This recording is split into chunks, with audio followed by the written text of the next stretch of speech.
interesting glimpse into how Rebecca understands and experiences reading as a practice and as a passion, without a doubt. And it's an important piece of feminist scholarship. And this hits right at an important moment in our time when there are increasing policies aimed at curbing the freedom of women, right? And this book also serves as a reminder about how the fight against patriarchy has waged on for centuries. Can you put the microphone closer? I can get much closer. I apologize. I deeply apologize. An important reminder, right, about how there has been a struggle within the literary world, but within the world at large, right, against against the patriarchy that sadly lives with us to this day. So I wanted to start tonight with a pretty basic question, Rebecca. Just how would you like to summarize? How would you like to summarize the book? And I want you to talk also a little bit about the approach, right? Like how did you arrive at Jane Austen's bookshelf? The approach to the book started with a concept that is core to book collecting, which is part of my field as a rare book dealer, and that concept is serendipity, which is, in the case of book collecting, coming across exactly the right book at exactly the right time that you didn't even know you were looking for. That's what happened to me, and it started me on this entire journey. I was, as a rare book dealer, we go on house calls, and what that means for a dealer is that you're essentially visiting private collections in order to purchase these collections. And there was a shelf that was full of these books from about the late 1890s or so, early 1900s. There were all these emerald green cloth bindings with these elaborate gilt designs on them. And I didn't even look at what the books were of the text. I didn't care. I just said, I want that whole shelf. I bought them for the covers. Just bought that book for the cover. That's what I did. So I pulled all of those. We took them back. And as a dealer, we buy books and we sell them. But in between that, what we're doing is we're cataloging the books. And what that means for us is book collecting is about treating books as historical artifacts. Each copy has its own story, not only reflecting the circumstances of its production, but the lives it has lived since. And so what I'm doing when I'm cataloging it is I'm creating a record that reflects that copy, that describes it. And the book that I was describing was a copy of Evelina by Frances Burney. And I had heard of this book before, but I had never thought that I would be interested in reading it. And when I sat down to catalog it, I thought, let me just double check, is there anything here that's particularly noteworthy? Boy, was there. Turns out that Frances Burney was one of Jane Austen's favorite authors. And in particular, the phrase Pride and Prejudice almost certainly came from her second novel, Cecilia. So I had this moment where I thought, first of all, how did I not know this? And second of all, that's fascinating, please tell me more. And I had initially, the question that started all of this was, are these books any good? Because we don't really read them anymore. That if you were reading them, you might read them in an 18th century novel class in college, for example. But a lot of people, more I think, are like me, where they read Austen's 6 completed novels and you wish she'd written more. She died at age 41, quite young. You wish she'd had a longer career so you could read more Austen novels, but you can't, and oh, you stop there. In fact, she was modeling her novels on the novels of people like Frances Burney. There are more novels like that you can read. So initially I thought, well, the reason we don't read them anymore is they must not be any good, right? And then I read Evelina, and I read a number of other books in this that I describe in the book, and I realized, no, in fact, they're quite good. I loved them. I had a very surprising response. I found them fresh and relevant. So then my question changed, and it became, if they are good, then why don't we read them anymore? And so my approach became a dual one of not only being a reader responding to these works and describing how these books were transformative to me, but the book collecting aspect became critical because that was how I answered that second question of what happened to them. Because it's through things like reprints, when people get reprinted, why and how people are talking about them, who has access to these texts so that they can have the same response that I had. Oh, this is still fresh and relevant. That I traced through book collecting rather than reading. So it was this kind of dual journey that I weave in and out of to figure out why these women had the fates that they did, and what can be done about it, if anything should be done about it. And part of what I'm bringing to that is my avocational, I'm just a reader, as well as my vocational background as a rare book dealer. So I'm pretty sure that Jane Austen read more than the 7 authors that you She have did, in this she book. did. So how, like, why these 7? Like, how, were they the most influential? Were they the most interesting to you? A combination? Like, how do we whittle down the bookshelf? So any good book collection has a scope. You want to start, you can't collect everything, so you need to have some type of boundaries on what you collect and why. And in the case of Austen, I used her own words as my guide. There's a passage in Northanger Abbey. Northanger Abbey is a book, I think it's her most underrated book, because it is not as fully fleshed out and not as rich and mature as the novels that she was working on later in her life. She actually had sold it much earlier and then revised it when it didn't get published. And so it's a little weaker in terms of things like plot, but the thing that's beautiful about it is that it is considered a satire of Gothic romances, but it is more than a satire. It's actually an extended ode on the joys of reading, because all of the characters, the hero and the heroine and the heroine's best friend, all love reading, and there are lots of passages talking about how meaningful it is to them. And at one point, Austen breaks form. She goes out of the narrative and she addresses the reader directly and says, I don't know why anyone would be embarrassed about reading a novel. That's what people do. They're like, oh, it's only a novel. I'm not reading anything important. And Austen criticizes people who do that, because in the 18th and early 19th century, novels had a more morally suspect reputation. And Austen says, no, they shouldn't. I mean, these are only some of the greatest effusions of the human mind. And so she has this kind of soapbox moment where she says novels matter. And then she names some. She names 2 novels by Frances Burney. She names Camilla and Cecilia, which are Frances Burney's second and third novels. And she names a novel by Maria Edgeworth, Belinda. And so they became my bookends. I was going to do this from Frances Burney to Maria Edgeworth. And from there, the people I included were, first of all, they had to be explicitly mentioned somewhere in her writings, whether it was her novels, juvenilia, or her letters. And second of all, there were some people who were also mentioned that I left out, because part of what I wanted to do is I wanted to explore the stories of these women individually, their biographies. So each chapter gives a mini biography of these women. And I am very openly and explicitly subjective in this book. From the beginning, I said, this is my taste, this is how I'm responding. And so the women I've chosen are the people that I responded very strongly to. And that was a big part of what I wanted to communicate in the book, is that that's why we still read people, is because they still touch us today. So that's why I focused on them. Did you uncover any unexpected connections along the way? And would you like to share a few? I did. So probably the thing that surprised me the most is, as I said before, the phrase Pride and Prejudice almost certainly comes from Cecilia Frances Burney's second novel. This is the sort of received wisdom, and Cecilia was an incredibly popular novel at the time that Austen was growing up. Everyone read it. Austen definitely read it. She loved Burney.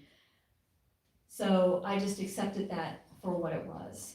And then I kept reading, and I read a book by a woman named Charlotte Smith, who is mentioned in Austen's Juvenilia. Her novels were mentioned very flatteringly in Austen's Juvenilia. And I found in her book, The Old Manor House, the same phrase, Pride and Prejudice, referring to a very similar situation of this idea of, essentially a titled, a class issue in a romance. Like, the relatives, the wealthy relatives are not happy with this potential romantic match, which is what you see in Pride and Prejudice, it's what you see in Cecilia. So I had this moment where I thought, wait, it's there again.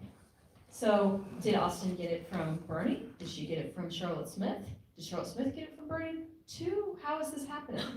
And then I found it once more in the letters of Hester Lynch Piozzi, who's another one of the women in this book, who was very close friends with Frances Burney, and she wrote it in her diary. And she also talks about it from the perspective of there was a man that she was in love with that everyone thought she shouldn't marry because of class. And she said, well, am I beholden to their pride and prejudice? And so I had this moment where I thought, oh, was this just a phrase of the time? Is no one here being original? And is that a letdown?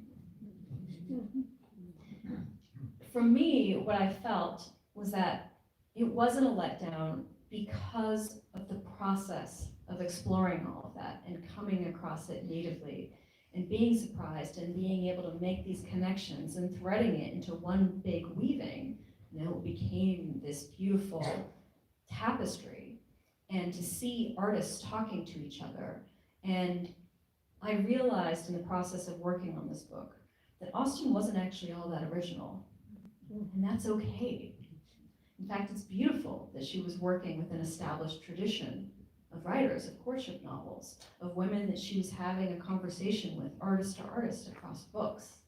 So to me, that was a surprise that was, you could easily translate as a letdown, but in fact, for me, made it much more engaging, made me appreciate Austen even more. Mhm.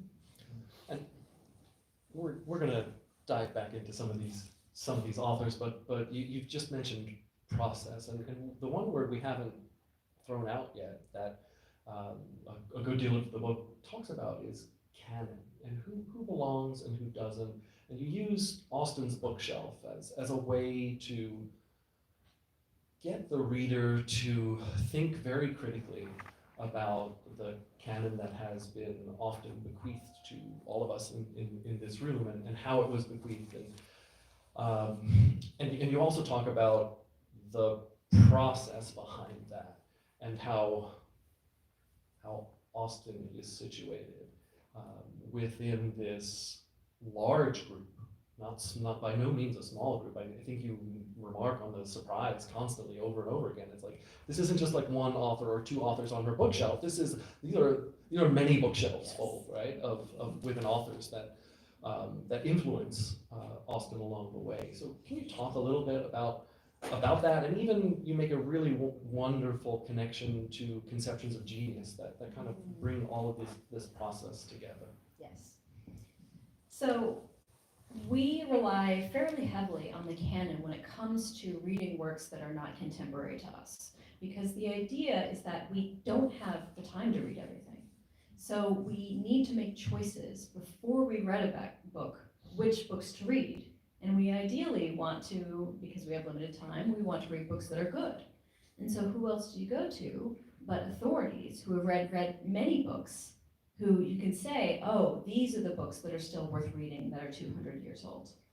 And the canon is essentially a consensus of authorities who say these are books that are worth reading many years, generations after they were first published. They are still part of our civilization. They are the standard by which things are measured. That's where the word canon comes from. And that makes a lot of practical sense. But what we do with the canon is we say, okay, then we're done. We use the canon as an end point rather than a starting off point. And that was the difference with this. So before I started this project, I had heard of Bernie Zabelina before. I'd read about it in a book about book collecting, in fact. And I had no interest in reading it because, you know, she wasn't canonical. That was Austen. I would read Austen, but I wasn't going to read Frances Burney. That was a waste of time. She's not canon. And so I was using canon as a reason not to continue. And instead, to take Austen and say, she's canonical, what did she love? Yes, and I would like to read more things like Austen. What else? And to use canon as the springboard to say, I found my taste. And now that this is my taste, where else can I go? That was the big revelation that I found in actually opening myself up and allowing myself to be curious about these authors. And that's what I'm pushing back against. There's a quote I use early on. There was a major modern biographer of Jane Austen who describes her as the first great woman writer in English. And my issue is that we conflate first and best. It does not denigrate Austen at all to say that there were great women before her. It is, in fact, very silly to do that because you're stripping her of her context, you're simplifying her. You know, it doesn't hurt her to say that Frances Burney is also great. And this is particularly relevant for me because I'm a rare book dealer, and we're all about first editions, right? The first time a book appeared in print. And to me, the great collections that I see as a rare book dealer are not the ones that focus only on Austen, but they focus on Austen and her context. So I have a few examples like that in the book too. I think that we have a tendency to conflate first and best, and I think that that simplification impoverishes us entirely because it arrests our curiosity rather than encouraging it. One of the other limiters you talk about with Austen is also the seeming limitation on the number of women authors allowed, kind of permitted, if you would, into the canon. The Smurfette principle. The Smurfette, is what it's yeah, called, I yes. actually didn't realize, that was a great, I love that. That was a great, I was digging through that reference, Yes. I love that. So what would your vision of the canon involving these books that you discuss in this work? How would it change? How would it change? Yeah, what Yes. would it look like? Well, so the Smurfette principle is this idea that once you have sort of one woman representing that era or that subject, whatever it is, you're good. That woman can represent all women. And that was coined by Katha Pollitt in the New York Times in the 90s. And you see that very much in the canon, you know, so you've got Austen for her generation, and then you have the Brontes in the next generation, etc. And one of the things that really struck me when I first started on this project is I was very embarrassed that I didn't know about these authors because I had a professional stake in this. Now I sell 18th century novels. I studied the history of the novel. I've read Samuel Richardson and Fielding, and Tristram Shandy is one of my favorite novels. I am happy to have that conversation anytime.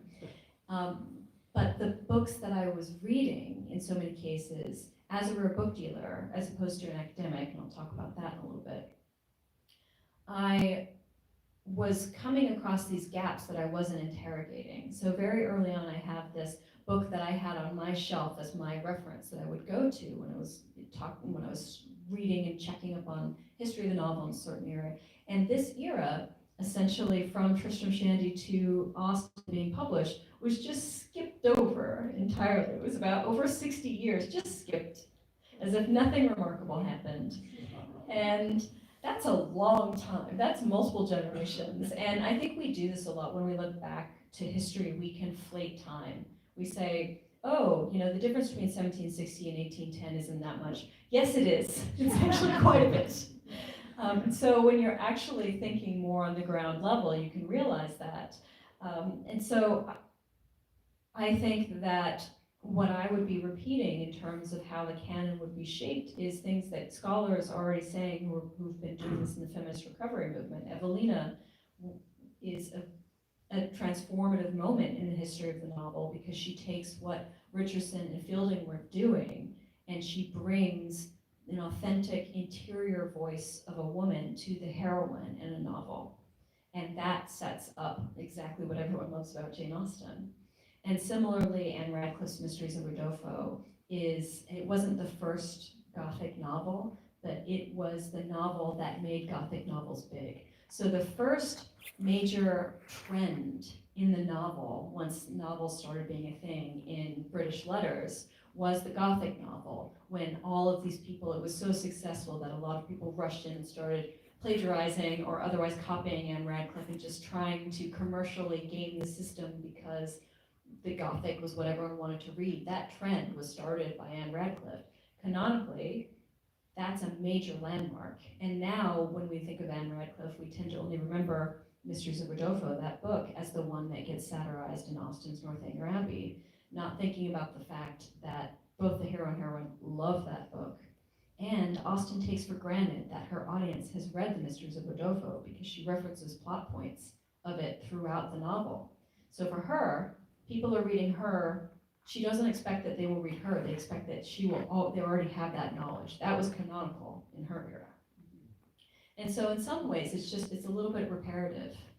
But a big part of what I was hoping to do with this book is really just build a bridge to this work of feminist recovery and interrogating the canon that's already been done in academic circles into a more popular format, because that was, just as I was exploring Austen's literary ancestry, a lot of what I do here is I get very meta and open about my own ancestry, about reading the work of these scholars and seeing the foundation that they built and saying, how is it that scholars know exactly why Frances Burney is incredibly important as a comic writer, and yet you go to the Wikipedia page of Austen and they say, oh, Austen learned her comedy from Samuel Johnson? Like, no, no, she learned it from Frances Burney, and there's established scholarship that shows that, but it hasn't made it to the Wikipedia level. So what's the problem? I've there? been battling some Wikipedia battles for a long time. I make the edits, and then like 3 months later, I go back, and they're like, what happened to it? Somebody took it out. It's like, this is the research I just did. Yes, I've cited my source. Yes, it's a really tough battle. One of the things though that you call out, and I guess this is a way to bring us to that distinction, right, between an academic, right, and your process as a book dealer, is thinking also about. I mean, you call out a few academics along the way. Just me.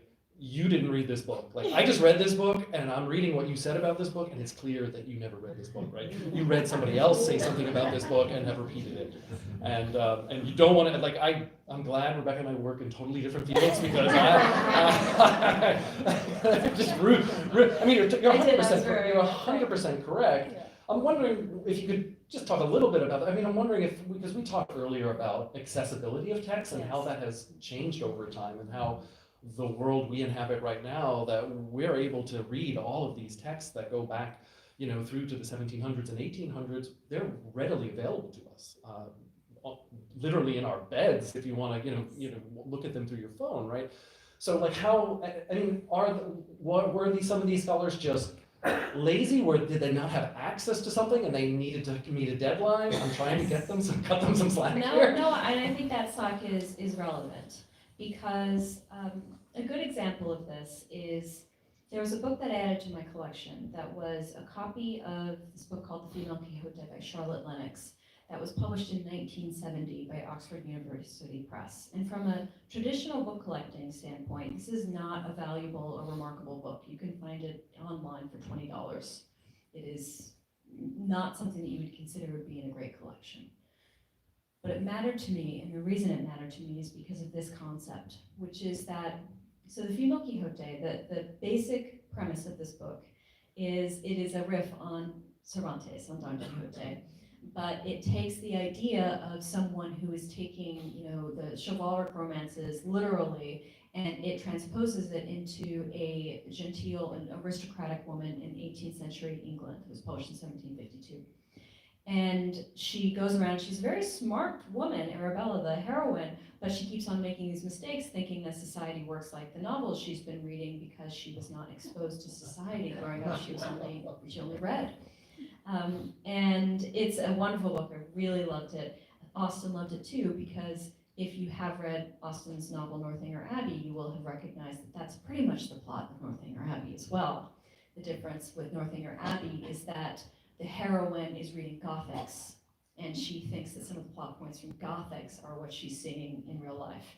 So what Austen does is she just updates the Female Quixote for her generation, for the trend in the novel at the time, which was Anne Radcliffe's Gothics. And we also know from Austen's letters that she was reading Female Quixote, that she read it and reread it and loved it. And so the thing about the Female Quixote, which is a great book, by the way, one of my favorites that I read in this process, it went out of print in the 19th century. And so if you're in the 20th century, you're 1920, 1950, 1960, and you read in Austen's letters that she says, oh, we were reading this book and it was boring, so we picked up the Female Quixote and it was just as good as I remembered. That's what she says in the letters. If you come across that, you're curious about it, you can't just go to the bookshop in 1950 and find a copy, because it's out of print. And it's been out of print for so long that you're probably not going to find it in your public library. You're probably also going to have a hard time finding it in secondhand bookshops. And it, at least in 1950, it was very difficult to go to your special collections library and say, I would like to read this book because Austen said it was good. Can you please let me see your 1752 first edition? So if you had had that moment, you said, I am interested in what Austen liked to read. I would like to find more. If you had that curiosity, that brick wall, it wasn't even in your head then, it was literal. You did not have access to that text. So the reason that 1970 edition was so important to me was because that was the first printing in the 20th century that made it possible for people to say, I would like to read this again, and now I can. So that was a major turning point. You have to have reprints for so much of the history of print. You have to have reprints in order to even be considered for the canon at all, for people to respond to you at all and decide whether or not they like you. And the beautiful thing about our era now is that so much of this work is available online, or if it is not, you can go onto secondhand databases, websites, secondhand marketplaces, and you can find used copies. You can buy a $5 copy from 1980, you can buy a $50 copy from 1850, or you can buy a very expensive first edition. There are many different choices, and you can get them very quickly. The access we have now is unprecedented.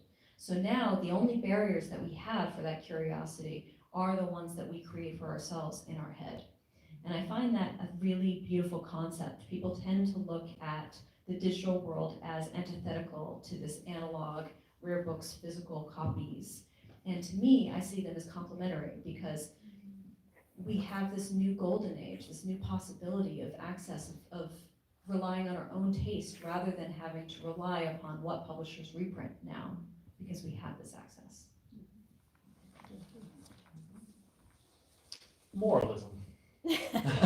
there's a lot of navigating, right? A 19th century world, particularly around women, and I've explored this 19th century performance world for women musicians in particular, and there's a way in which that particularly throughout the whole 19th century, actually, like it's kind of like you feel like you're reading through comments on a social media blog, right? Like it's like there's a lot of what a woman author can and can't do, both in terms of like the business transaction, but also in terms of what can or can't appear in print.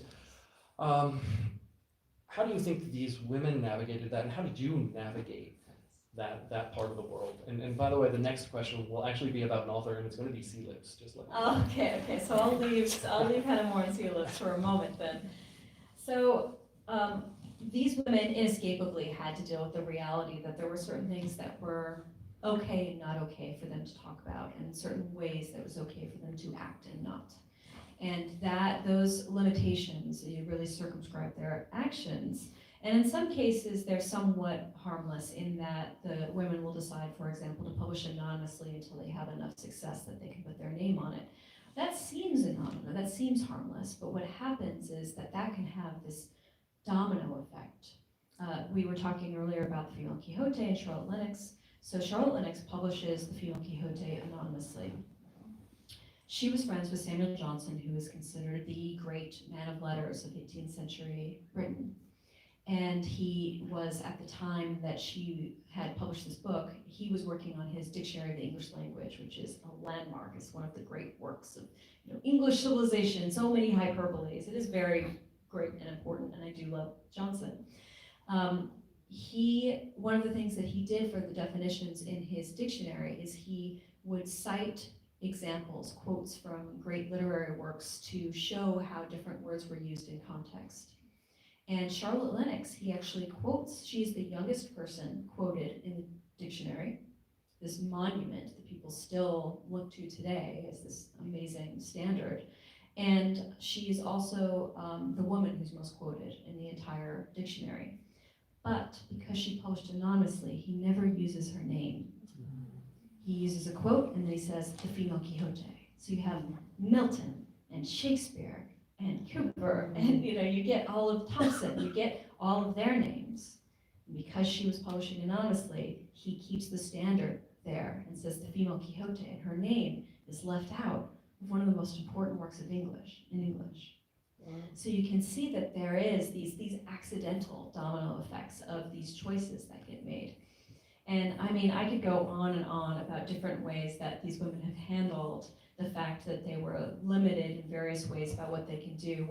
I'll just briefly say, one of the things I spend a little bit of time with, because we have a modern analog to, is this idea in novels of the heroine problem. Because novels were morally suspect in this era, you couldn't have a heroine who truly was a bad person. The heroine had to be a good example. But I'm sorry, that's boring. So how do you write an interesting novel with a boring heroine? And a lot of the authors in here have very interesting solutions to that. And Austen has her own solutions to that, by the way. Emma is a very interesting solution to that. And she is, again, in this tradition of how you respond to this. I mentioned Belinda before, and of course you see this in Bernie, of how you deal with the fact that you're only allowed to say certain things, but you still as an artist want to represent reality, because people are not that simple. And again, each one of them have their own answers to that and their own solutions. Yeah, and one of the ways that I also see you kind of challenging that implicitly is digging into their biography and just creating, I mean, to the best that one can recreate, right? Recreating their lives and worlds, in which can be, in some cases, quite chaotic, right? I mean, as lives can be, right? It's not anything particular to authors, right? So I feel like you have perhaps given them that complexity that they couldn't provide necessarily in their work, although they do have workarounds. So I hesitate to bring this up because basically in your book you give permission to people to not read certain things that they may not like, and as a professor I do not grant that permission to people. Well, if it's assigned, it's different. Okay, good. I need that coda. But do you want to talk about that experience? Yes. So as you mentioned, we were talking about the book at the beginning. This book is part reader memoir. I am very subjective, as I said, and what I am trying to do in this book is I am trying to be as transparent as possible about my own reactions and my own interactions with these books, because I wanted to show by doing. I wanted to create a model of how we can engage with these types of works that people can see and say, okay, this is what I can do for whatever topic I'm interested in. And in part of that, I wanted to show to what you might call, I don't know, a failure.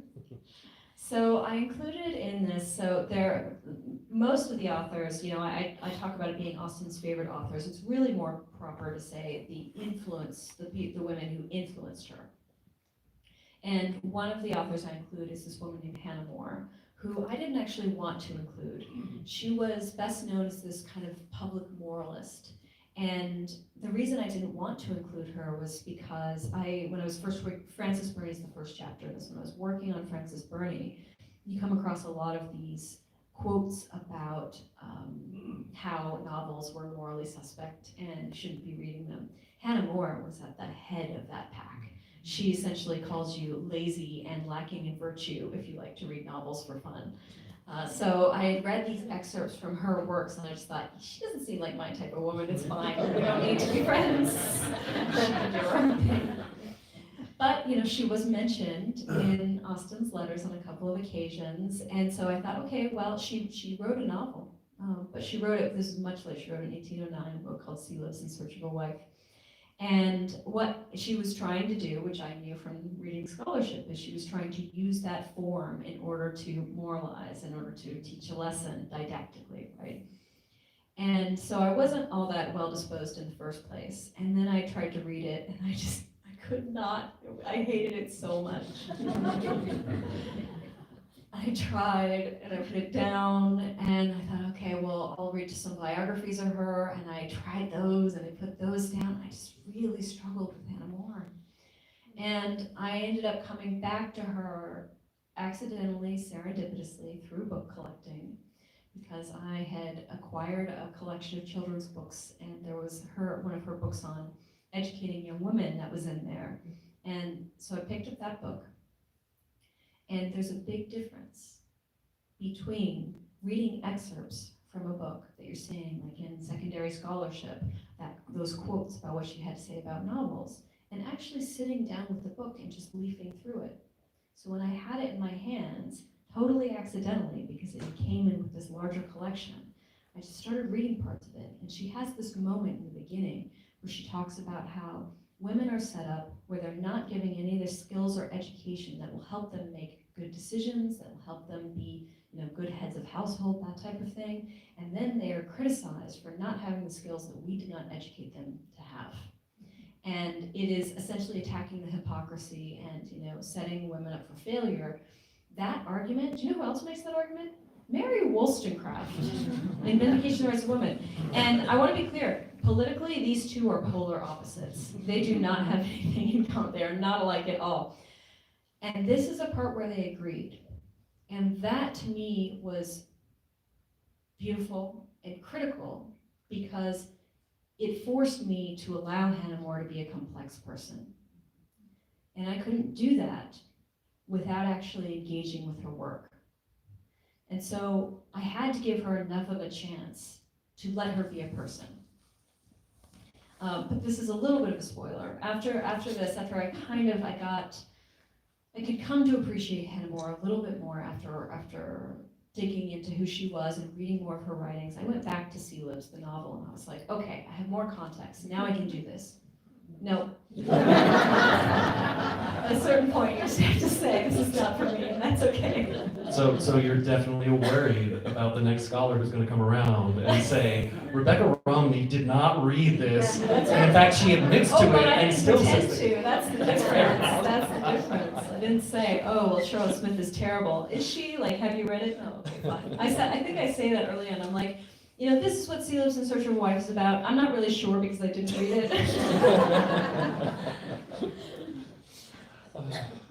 So I'm curious what you would recommend for the modern reader here. We have lots of different novels written by these women. What do you think is a good place to start? And I'm curious if that starting place kind of matches up with your own kind of favorites, if you would. So I think reading is very subjective, and I think that that's a feature, not a bug. I think it's a great thing. So it kind of depends on what you like. So if you do really like Austen's courtship novels, then Frances Burney is great to go to. Maria Edgeworth is really amazing. Maria Edgeworth wrote a number of courtship novels that are very like Austen's. My controversial opinion is that I think Pride and Prejudice is pretty much a perfect book. Well, except that there are too many Bennett sisters. We agree that there are too many Bennett sisters, right? Besides that, it's a perfect book. And then, after we have set that aside, Maria Edgeworth's novels, pound for pound, match in quality any of Austen's. That's my opinion. I've read 8 of them now, so I feel like I can say that. And a number of Maria Edgeworth's novels are actually a transitionary moment into the Romantic era. So if you like the Brontes, if you like Charlotte Bronte, I highly recommend reading Maria Edgeworth, particularly her books Harrington and Ennui. If you are, for example, someone who's not really into realist novels, you like more genre fiction, you should read Anne Radcliffe. She's the one who does the Gothic novels. And if you are someone who's more into plays and theater and comedy, and you like the thing that attracts you to Austen is her wit, then you should read Elizabeth Inchbald, who started as a playwright of a very famous and celebrated playwright of comedies, and then wrote a novel called A Simple Story that is full of one-liners that when I first read it, I kept on stopping and wanting to post those one-liners on social media. They were so good. So it really depends on what you're interested in, and I hope I give enough variety in there that you can kind of pop off onto these little side paths depending on what moves you. All right, so we have to take Jane Austen off her own bookshelf. Well, what about you? What would be the one? Okay, yeah. I know, I get it. It's all subjective, Yes, and you're yes. a canon killer. And they're I get children it, but, now. These are my children. You're asking me to. Yes, I'm asking which child you love the Yes, most. exactly. Yes, we have 3 who constantly are accusing one or the other of being a favorite. It's never ending. Yes. So I did have this conversation recently. Among each of the novels, I have sort of my favorite works by them. But the book that does really have my heart personally and speaks to my subjective tastes is The Mysteries of Udolpho, the Gothic novel by Anne Radcliffe. I am a big genre fiction reader. I love science fiction, fantasy, horror, romance. I love all of that. And the reason I loved Udolpho so much was because I had a very physical reaction to this book.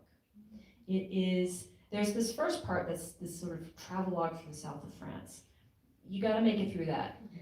That's not where it's good, I'm just gonna say that. It gets good once you get to the Castle Udolpho, when the heroine is imprisoned there. And it set my pulse racing.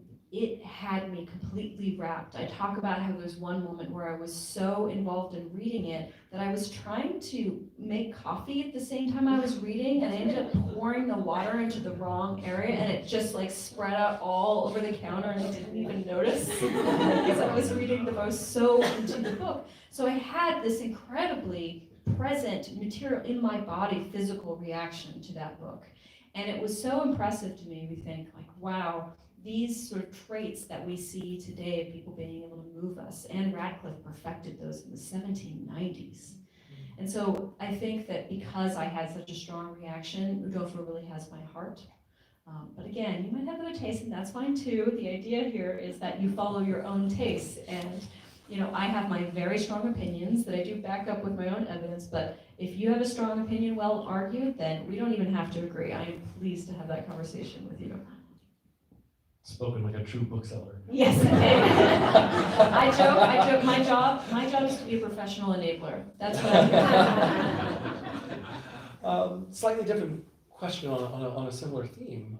Before we get some questions from the audience, you have delved into all of the backstories of these women. Some have to write in order to live, quite literally, and others perhaps what we think more traditionally of authors in general in the 19th century of having some kind of largesse sitting somewhere, Economic fallback, yeah, that enables them to be able to the time to write and to think even. Who do you most admire in terms of that larger life story in the book? So there are 3 different women who all really needed to write to survive. And along these lines, in terms of admiration, it would be Charlotte Lennox. So Charlotte Lennox, she was essentially de facto orphaned in that her father was in the military and they ended up in colonial America, and they could not essentially afford to raise all of their children, so they put her on a ship to go live with an aunt in England. And when she arrived in England, it turned out her aunt had died, and she was like 14, 15 at the time, and so she was just on her own, and her family in colonial America could not help. They had no funds. It was just, she was on her own. And she was incredibly precocious. She ends up kind of being taken on by some aristocrats who were very impressed with her precocity. And she starts publishing as a way to make her way through life. That is how she makes a living. And the reason why I admired her so much is because she was incredibly bold. She was not afraid to take risks. And I found that especially poignant with her because she had so much to risk. It's one thing if you're taking a risk and it's okay if, the literati turn against you because you can say whatever you want, you're a duke or whatever, that's fine, you have, that this is just a plaything to you. For her, she has this, her first novel, so she did The Female Quixote, her first novel is Harriet Stewart. We talk about the heroin problem. She did not care about the heroin problem. She has a heroine who, there's a man who attempts to assault her, and she takes his own sword and stabs him with it. And I'm sorry, that's amazing, first of all. 1751, that's when that is published.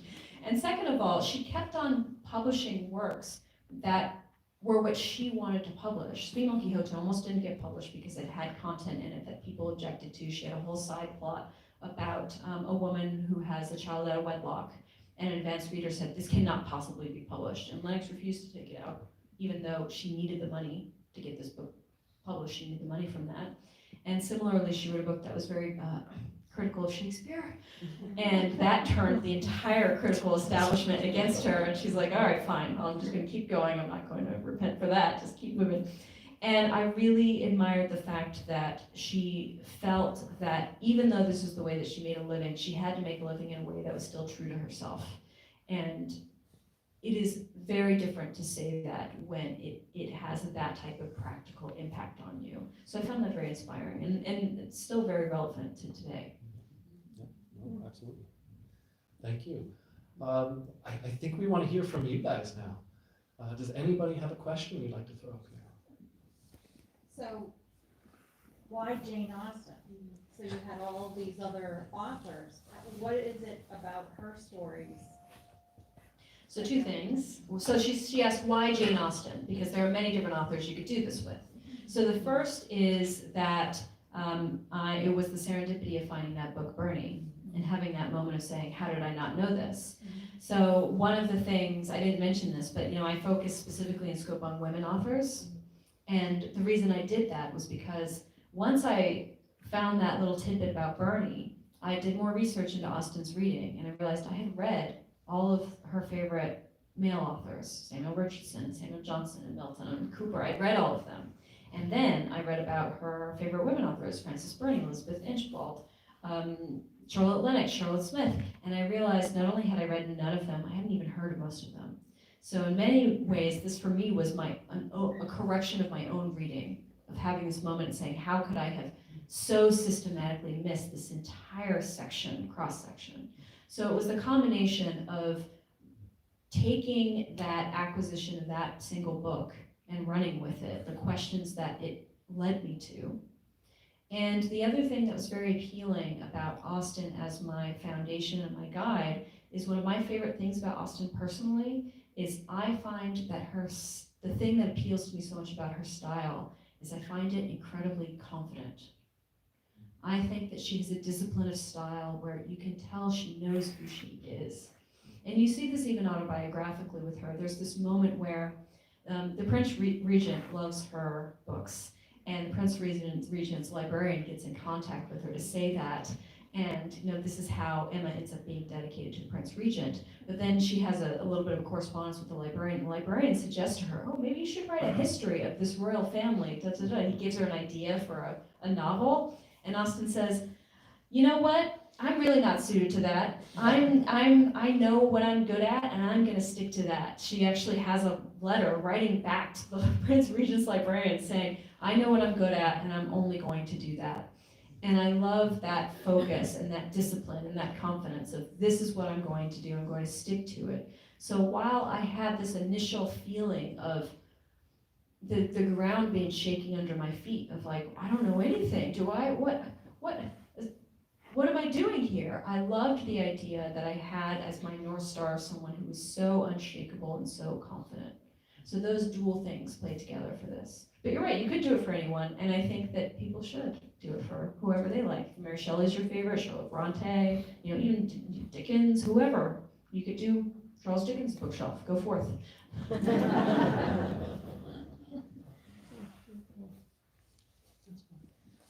I had a question about how you started to love Jane Austen so much, and specifically how you came to delve past just reading her 6 finished novels, to her juvenilia and her other works, because I feel like a lot of people don't really know about that. And that's kind of was my first step to really loving Jane Austen, was reading her juvenilia, and I was wondering how that happened for you. Yeah, how did that happen? I think it was, so the first book of Austen's that I read outside of her sort of established completed novels. So you have Sense and Sensibility, Pride and Prejudice, Emma, Mansfield Park, Northanger Abbey, Persuasion. And then the next book that I read that was sort of not of those main ones was Lady Susan, which is a novella, technically part of her juvenilia, what she did is when she was younger. And Lady Susan is so much different than her completed novels. That it revolves around, the main character is actually kind of a villain, and she's a great villain. And it just felt so different than what I associate the reputation of Austen being. And then when you read her Austen's letters, you get a similar sense of the depth of Austen. And for me, it was, I came across Lady Susan because Melville House did a whole series of novellas.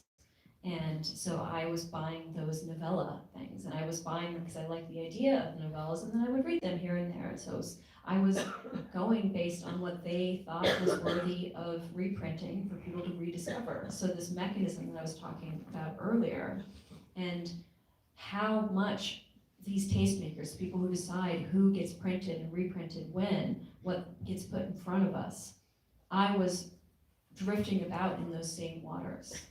And the difference between that and exploring Austen's other works, who Austen was canonical, it's authorized to go deep on Austen.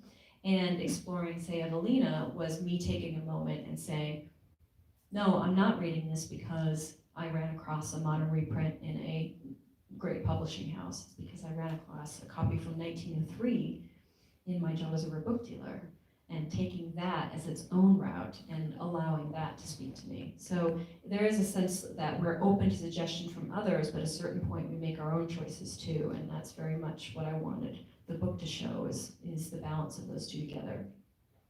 Thank you. Have you or do you plan to follow the chronological path of influence into the 21st century past Jane Austen? Ooh.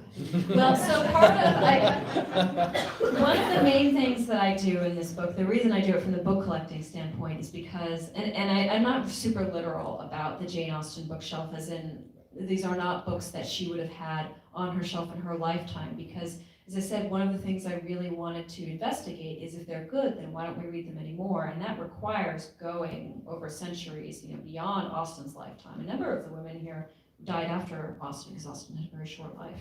And so there is a sense that there is a projection of both the sort of mechanisms by which we make our decisions of what becomes canon and things like that, as well as the mechanisms of things like reprints.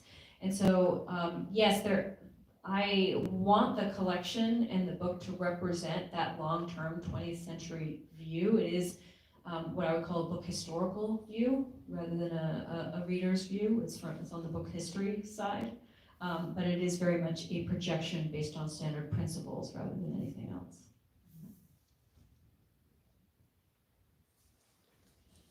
All these women and all these books need publishers. Did you come across some interesting stories about brave publishers or Yes. anything along that line? Yes. So I'll give two different examples of that. I'll give you an example from the period and then a modern example. One of the things that gets lost is that these women, a number of these women, were setting records for books in terms of the success of their novels. And when Anne Radcliffe sold her book, The Mysteries of Udolpho, she sold it for £500, which was considered such an enormous amount of money that another publisher named Cadell, he was so certain it was an exaggeration that he wagered £10 that it was a lie. He was wrong, he lost that bet. And then he went on to pay more himself for her next novel, The Italian, because she was that good. So you do see, even at the time, the same type of mechanisms we see in modern publishing.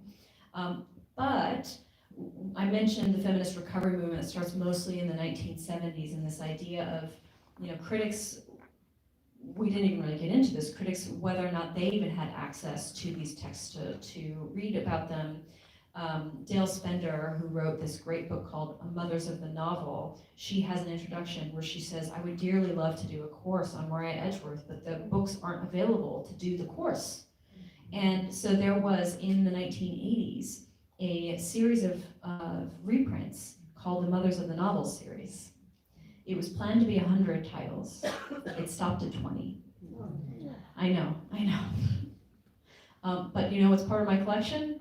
All 20 of those Pandora Press Mothers of the Novel series. That is absolutely part of my Jane Austen bookshelf, because those were printed with Dale Spender's idea of how can we talk about these women if we can't read their texts.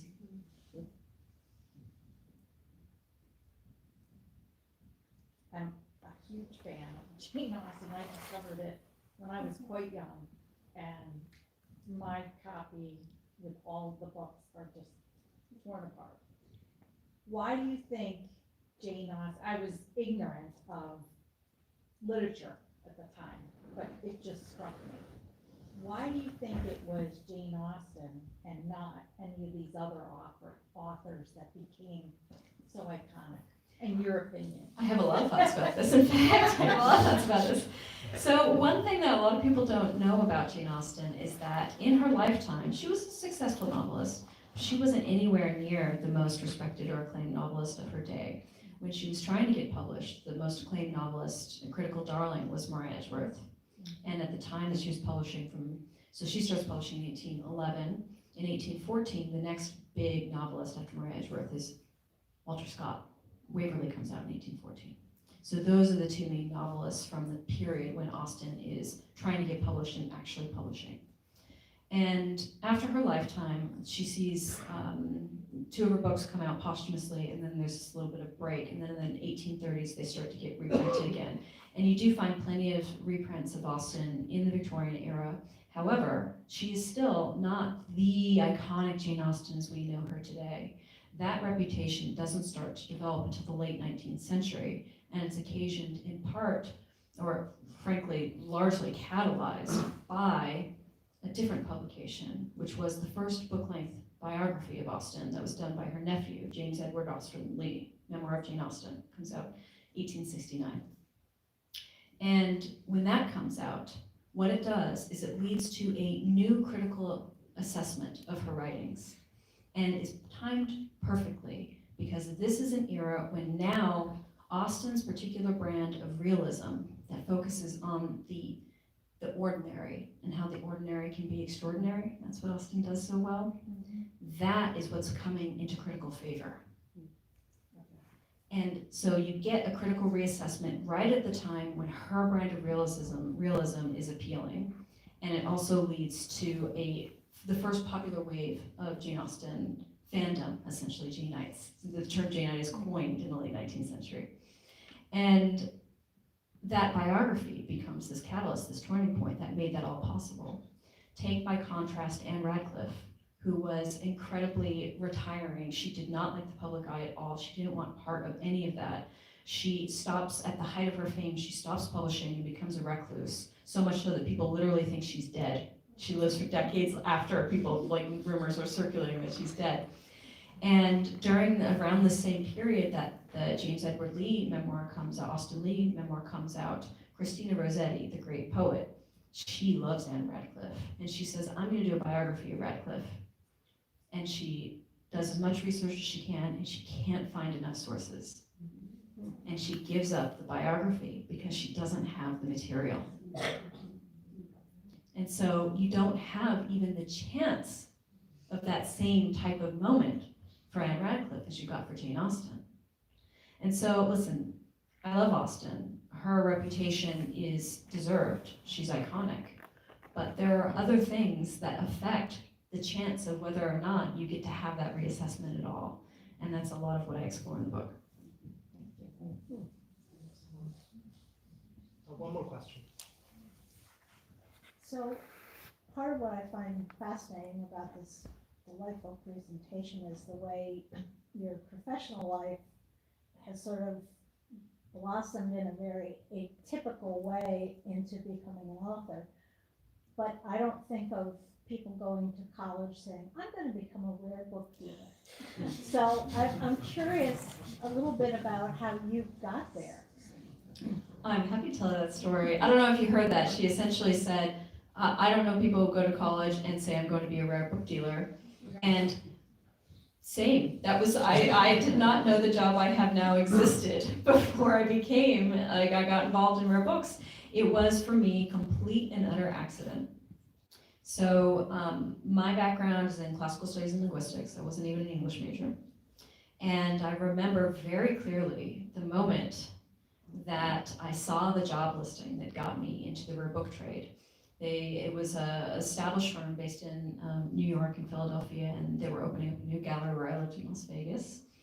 And they were looking for rare booksellers to work in the rare book gallery for that. And I saw the listing, and then I was at my mom's house. And I said to my mother, wow, this looks amazing. Did you even know this was a thing? I didn't know this was a thing. Did you know? And I said, oh, I'd love to do that, but it's too bad I'm not qualified. I'm not an English major. I don't know anything about rare books. And my mother My mother said, you know what? Maybe don't pre-disqualify yourself. You don't know what they're looking for.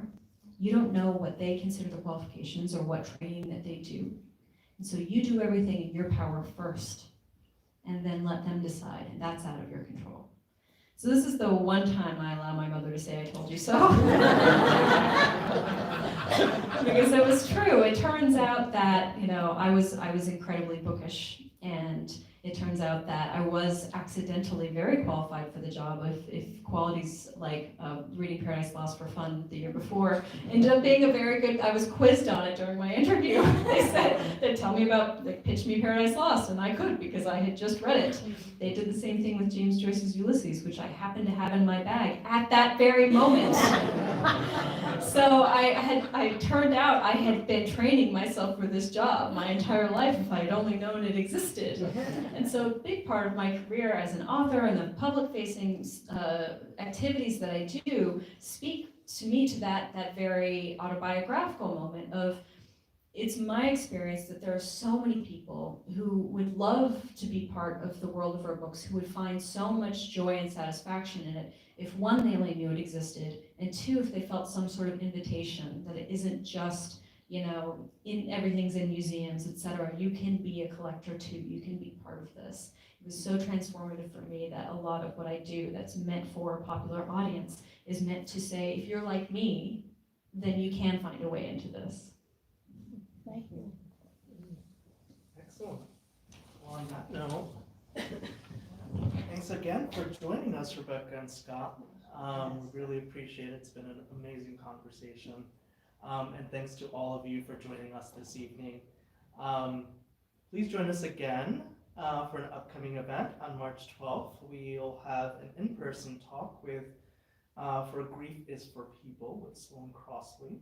And on March 20th, we'll host a virtual, I forgot to turn this thing on. We'll host a virtual discussion for The Stolen Queen with Fiona Davis. Both will be thoughtful and engaging conversations with two best-selling authors. Finally, and I can't leave without asking you this, we're still looking for more readers for the Mark Twain American Voice in Literature Award. Becoming a reader is easy. You simply need to read at least 2 books. Unfortunately, Anne Radcliffe is not in the submitted books. They're just books that were published last year. And so you have to read these at least 2 books from now until May, so you have lots of time, and provide your thoughts on them. It's a great way to engage with contemporary literature and contribute to recognizing exceptional voices in American writing. If you're interested, just please connect with me, either once we're out there doing the book signing or through email, and I'd be happy to share more details with you. So thank you again for being part of this evening. We look forward to seeing you at our next event, and have a wonderful weekend.